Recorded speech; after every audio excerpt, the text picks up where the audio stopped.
আসসালামু আলাইকুম। আজকে আমি দোকানের ফুচকার প্যাকেট দিয়ে ফুচকা তৈরি করব।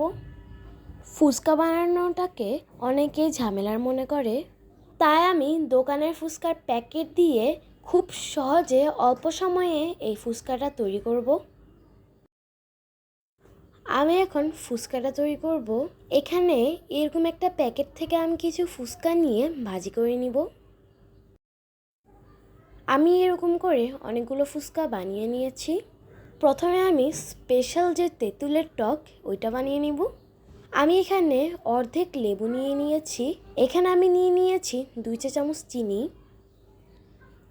1 চা চামচ চিলি ফ্লেক্স, 1 চা চামচ কাঁচামরিচ কুচি, গরম মশলা 1/2 চা চামচ, লবণ 1/2 চা চামচ, চাট মশলা 1 চা চামচ, ধনিয়া এবং জিরা টালা 1/2 চা চামচ। এখানে নিয়ে নিয়েছি বিট লবণ 1/2 চা চামচ থেকে একটু কম এবং মরিচ গুঁড়ো। এগুলো এখন এখানে দিয়ে দিব। এখানে আমি 1/2 কাপের মতো আস্ত তেঁতুল ফুটন্ত গরম পানির মধ্যে ভিজিয়ে রেখেছি। এগুলো অনেকটা সফট হয়ে এসেছে। এখন এগুলো দিয়ে নেড়েচেড়ে মিক্স করে নিব। তেঁতুলের বিচি এবং আঁশগুলো টক থেকে তুলে নিব। চিনির টেস্টটা আপনারা আপনাদের টেস্ট অনুযায়ী বাড়িয়ে কমিয়ে দিতে পারেন।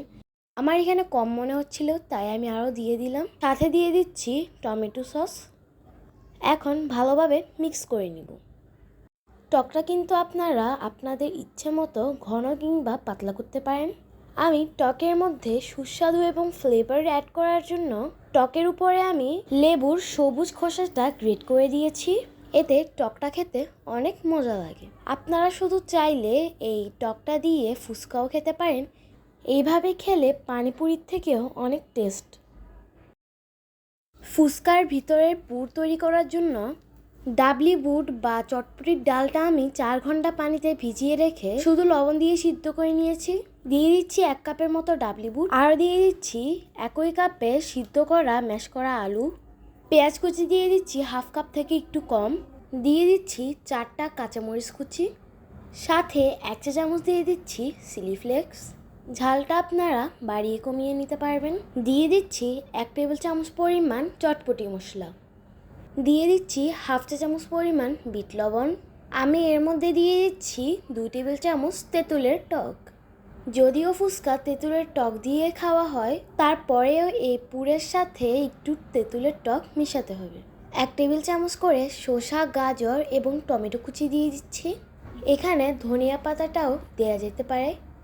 তেঁতুলের টক, চটপটি মশলা এবং ডাবলি বুটের মধ্যে লবণ আছে, তাই লবণটা একটু বুঝে অ্যাড করতে হবে।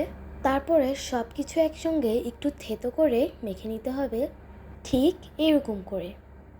পুরটা আরও বেশি টেস্ট করার জন্য কয়েকটা ফুচকা ভেঙে দিচ্ছি।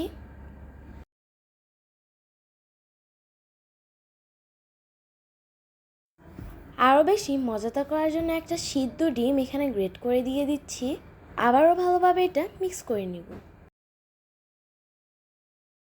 এইবার এই মেখে নেওয়া পুরটা ফুচকার শেলের ভিতরে ঢুকাবো। একটুখানি মাঝখানে ছোট গর্ত করে পছন্দ মতো পরিমাণে এই পুরটা ফুচকার ভিতরে দিয়ে দিতে হবে।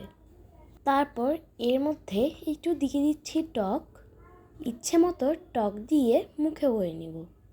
এরকম করে আমি সবগুলো ফুচকা বানিয়ে নিয়েছি। বানিয়ে একটা প্লেটের মধ্যে এগুলোকে সাজিয়ে রেখে দিব। মাঝখান দিয়ে একটা ছোট বাটির মধ্যে টক দিয়ে দিলাম। তার উপরে এখন সার্ভ করে নিব। দিয়ে দিচ্ছি টমেটো কুচি, পেঁয়াজ কুচি, গাজর কুচি, সাথে দিয়ে দিচ্ছি শসা কুচি, দিয়ে দিচ্ছি কিছু কাঁচামরিচ কুচি, সাথে দিয়ে দিচ্ছি কিছু চিলি ফ্লেক্স। চিলি ফ্লেক্সটা দেওয়ার কারণে একটু ঝাল ঝাল হয়। আর সবশেষে অবশ্যই এর উপর একটু ডিম দিয়ে দিতে হবে। একটা সিদ্ধ ডিম উপর থেকে গ্রেটার দিয়ে গ্রেট করে দিতে পারেন। দেখতে যেমন সুন্দর লাগে, খেতেও অনেক মজা হয়। এবার আর কি, এবার তো বলার কিছু নেই, এখন শুধু খাওয়া। একটা করে ফুচকা নিয়ে তেঁতুলের টক এর মধ্যে দিয়ে দিন, তারপর মজা করে খান। আজকের জন্য এই পর্যন্তই। সবাই ভালো থাকবেন। আল্লাহ হাফেজ।